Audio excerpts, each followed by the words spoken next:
حبيباتي، مرحبا بكم مرة أخرى في فيديو جديدة. كنتمنى تلقاكم بصحة جيدة وتنال الإعجاب ديالكم، خصوصا الناس اللي كيعجبوهم المسلسلات التركية المدبلجة.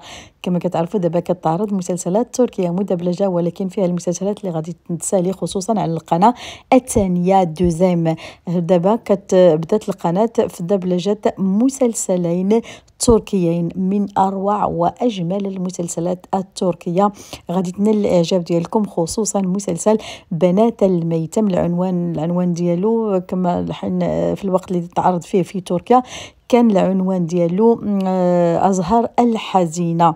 نعم، بنات الميتم جميل بزاف، غادي ينال الاعجاب ديالكم. كما كان هناك مسلسل تركي اخر بداو دابا في الدبلجه ديالو، هو مسلسل زهور الدم. ان شاء الله غادي تعرض على القناه الثانيه، ولكن لحد الان لم يتم على اعلان عن الموعد والتاريخ اللي غادي تبدا فيه هذه المسلسلات.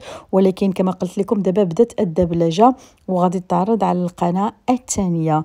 اللي بغى يبحث على هذا المسلسل خصوصا بنات الميتين، العنوان ديالو غادي تمشيو لجوجل مثلا، كديروا موقع قصة عشق ولا اي موقع غادي تلقاو فيه هذا المسلسل.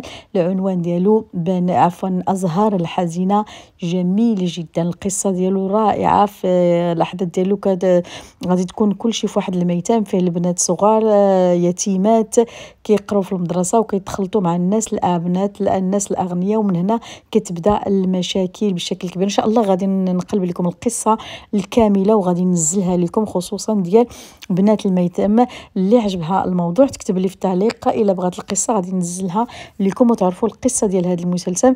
راه قريب ان شاء الله غادي تشاهدوه على القناه الثانيه دوزيم. كما قلت لكم مسلسل زهور الدم جميل جدا، باقي كيتعرض في تركيا، قريبه ينتهي هو ايضا. القصه ديالو غنقلب لكم على القصه وغادي ننزلها لكم. شاركوني الراي ديالكم في هذه المسلسلات، خصوصا كما قلت لكم الناس اللي كيعجبوهم المسلسلات التركيه المدبلجه. مسلسلين في الطريق الى قناه الثانيه، وبدات الدبلجه فيهم كما قلت لكم مسلسل بنات الميتم وزهور الدم قريبا على القناه الثانيه. ان شاء الله غادي ننزل لكم الموعد والقصه. وصلت دابا النهايه ديال هذا الخبر، كنتمنى ينال الاعجاب ديالكم. كما قلت لكم اللي عجبها الموضوع وعجبها الخبر كتب لي في التعليقات بانها بغات القصه، ان شاء الله ننزل لكم القصه ديال زهور الدم وكذلك القصه ديال بنات الميتم. العنوان ديالو الحقيقه هو الازهار الحزينه. شاركوني رايكم، ما تنساوش تبارطاجيو الفيديو مع حبيباتكم وصديقاتكم، خصوصا اللي كيعجبهم المسلسلات التركيه المدبلجه. كنشكركم على المتابعه، وكما قلت لكم دائما بلا تبخلوش عليا بالضغط لايك وبارطاجيو الفيديو مع حبيباتكم، وخليوا لي التعليق اللي بغات القصه، ان شاء الله ننزلها لها. الى اللقاء في فيديو جديده، وكنشكركم على المتابعه ودعمكم للقناه. الى اللقاء.